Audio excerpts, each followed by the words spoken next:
नमस्कार, आप देख रहे हैं वीके न्यूज। मैं हूं सुनील राउत। पिछले दिनों हमने आपको खबरें दिखाई थी कि बिहार और झारखंड की मस्जिदों में कुछ विदेशी मुस्लिम मौलवी मिले हैं, जिन्हें लोकल लोगों की शिकायत के बाद पुलिस ने पकड़ा था और उनकी जांच की गई थी।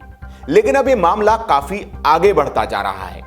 रोज ऐसे ही देश की अलग अलग मस्जिदों से विदेशी मौलानाओं के मिलने की खबरें अब सामने आ रही हैं।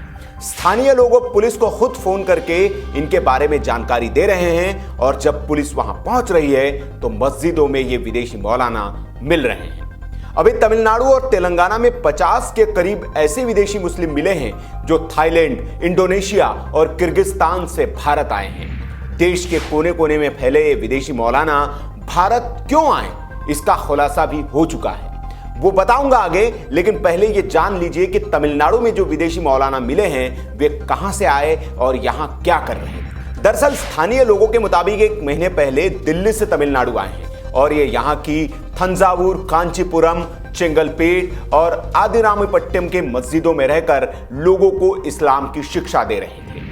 डराने वाली बात यह है कि ये लोग तब भारत में आए हैं जब कोरोना का संक्रमण पूरी दुनिया के लिए खतरा बना हुआ है और ये बिना अपनी जांच कराए यहां बेखौफ घूम रहे थे। अब पुलिस ने इन सबके हाथों पर क्वारंटाइन की सील ठोक दी है और होम क्वारंटाइन रहने के आदेश दे दिए हैं। तमिलनाडु में जिन 32 मौलवियों को क्वारंटाइन किया गया है उनमें से 12 इंडोनेशिया के हैं, जबकि 10 बेंगलुरु और 10 पश्चिम बंगाल से हैं। इसके अलावा एक और 10 मौलवी का ग्रुप जो मलेशिया से आया था, चेन्नई के मामूद मस्जिद में रुका था। लेकिन ये लोग यहां घूमने के बाद 20 मार्च से पहले ही शहर छोड़ चुके हैं। अब ये कहां गए, इसकी जानकारी जुटाई जा रही है। इनके अलावा तेलंगाना में भी कुछ विदेशी मौलाना मिले हैं जिन्होंने पूरे तेलंगाना में खौफ पैदा कर दिया है। दरअसल यहां 27 तारीख तक कोरोना के कुल 45 केस सामने आए हैं, जिनमें से 10 तो इंडोनेशिया से आए हुए ये मौलवी ही है, जिनके संपर्क में आने से न जाने कितने लोग संक्रमित हुए होंगे।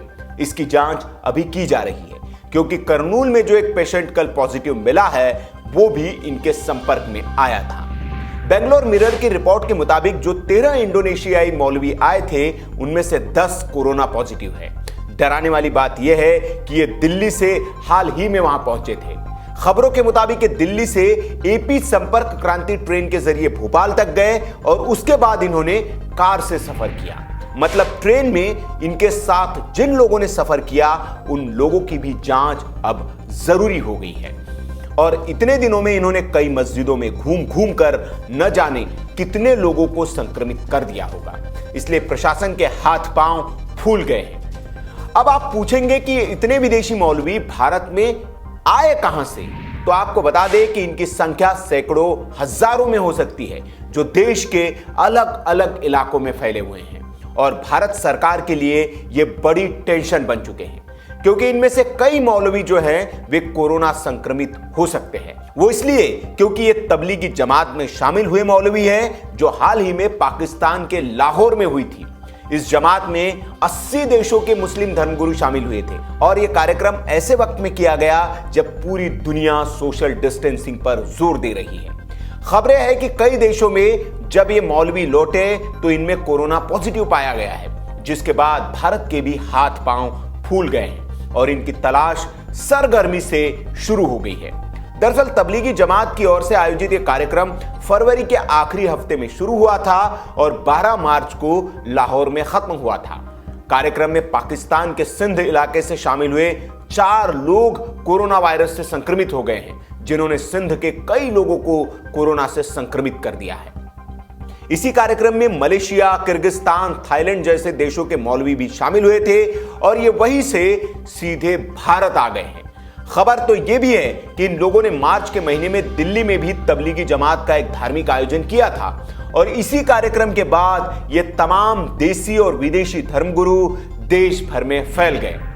अब कई राज्यों की सरकारें इन लोगों की तलाश में जुट चुकी हैं। इस कार्यक्रम में शामिल हुए लोगों के कोरोना पॉजिटिव होने की आशंका के चलते कम से कम 4 राज्यों के स्वास्थ्य विभाग की टीमें इन लोगों की तलाश कर रही है।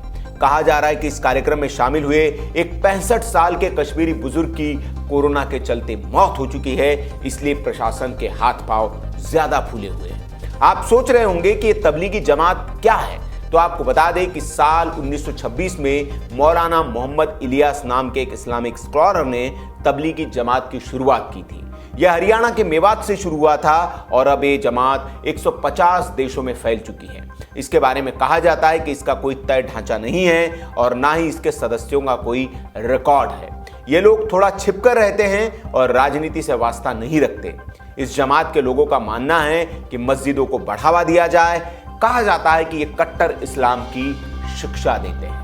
तो ये रहा, आपके आसपास भी ऐसे कोई विदेशी मौलवी आपको मिले तो इसकी सूचना आप पुलिस को जरूर दें, क्योंकि ये चलते फिरते कोरोना फिदायीन हो सकते हैं जो आपके लिए, आपके मोहल्ले के लिए, आपके शहर के लिए खतरनाक हो सकते हैं। तो इनकी सूचना पुलिस को जरूर दे ताकि इनकी कोरोना जांच की जा सके और इनका कोरोना संक्रमण अगर पॉजिटिव पाया जाता है तो इन्हें आइसोलेशन में रखा जा सके ताकि देश में कोरोना ना फैल पाए। तो इस वीडियो को आप ज़्यादा से ज़्यादा शेयर करें ताकि ये जानकारी ज़्यादा से ज़्यादा लोगों तक पहुंच सके।